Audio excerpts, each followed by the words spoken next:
Imagine infinite consciousness like a big ball that knows everything.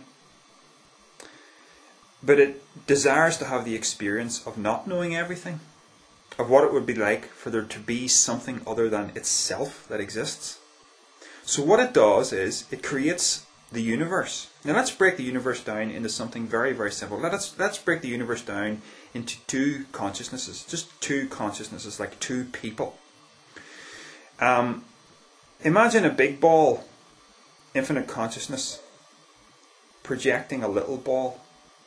In other words, it's almost like tying a knot in itself, where, you know, this little ball isn't aware of everything that the big ball is aware of. Right? Then you have another little ball down here, and it's another, not an aspect of infinite consciousness, because it is the whole thing. There can't be anything but infinite consciousness. But it doesn't know the fullness of what it is.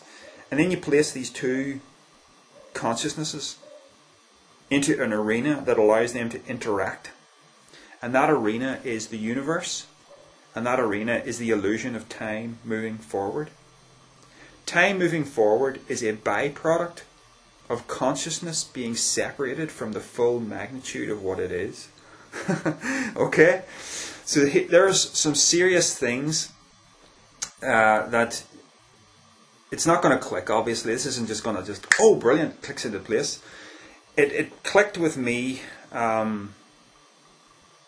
literally just out of the blue when I was out riding my bike one day, and I actually started laughing when I understood it. I basically started to understand, you know, that, oh my goodness, this is the moment. I am in eternity right now. This is eternity, this present moment.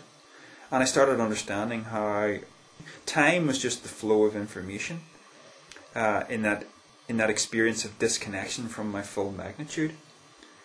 I know some of this is going to sound completely screwball to some people, you know, but it's deep, and there's something really profound to wrap your head around here. And when you do, when the pieces of the jigsaw click, you know, you've got understanding how consciousness is not mind, it's something that transcends mind, understanding that the universe, that the physical universe is like a super hologram, understanding that eternity is a single moment of infinite awareness. You see, when these pieces of the jigsaw all click and mesh together, the only thing that can be true is that we're all one consciousness, experiencing disconnection from our full magnitude.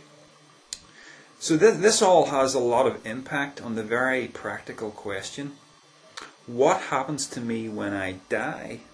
Where do I go? The thing is, if there's no such thing as time, if it's not really moving forward, if that's just an illusion and there's just a single moment called the present, then I'm not really going to die. Now, I'm not just trying to throw a smokescreen up here. Yes, this mind and this body are going to die, but let's remember, I am not this mind. I am infinite consciousness experiencing this mind. Right? So, I mean, another question that you have to ask on this is, was my birth the beginning of me? No.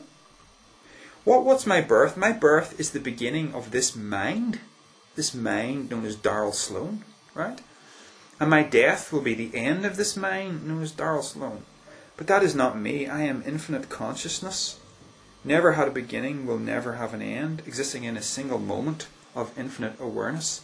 But just right now, just at, you know, at this point in the experience of time moving forward, I can't access my full magnitude. Why? Because that's the way it was supposed to be. This is the arena that facilitates experience, and that's what we're here to do. We're here to experience. So when I die, you know, it's quite possible that this mind completely vanishes and this ego is gone. And I can actually get comfortable with that idea because I understand that this is not me. The problem is, here's the problem.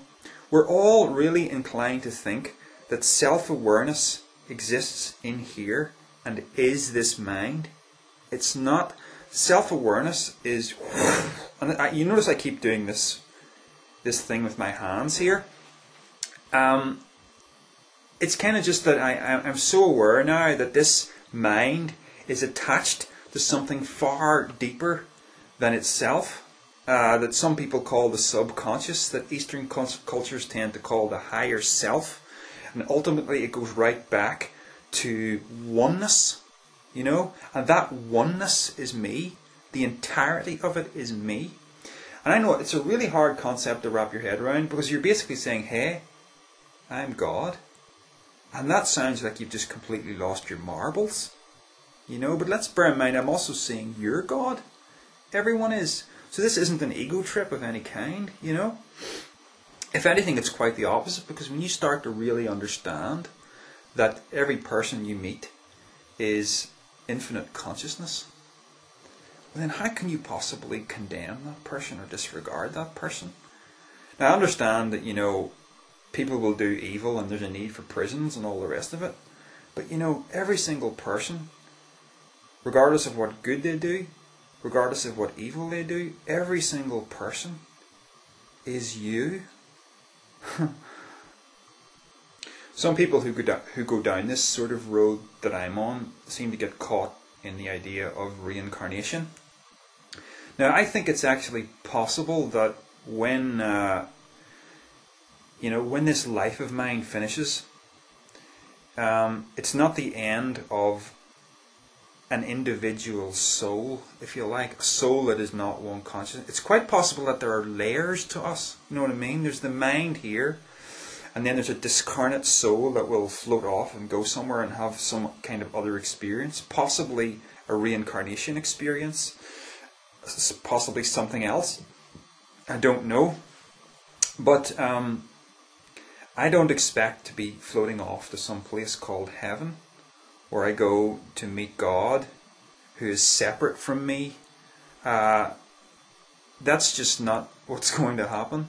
And this ego somehow just continues on forever and forever, collecting new experiences.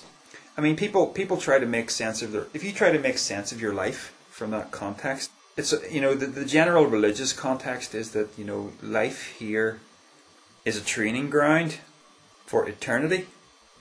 But here's the thing: if you're just this ego that's going to continue after your own death, collecting more and more and more experiences into eternity, when you look back on your human life and you've got all these experiences collected, that let's say it's another 100,000 years into eternity, if that's the way you think about eternity. And are you really going to look back on these little 70 years or whatever it is you end up living on planet Earth as having any significance whatsoever?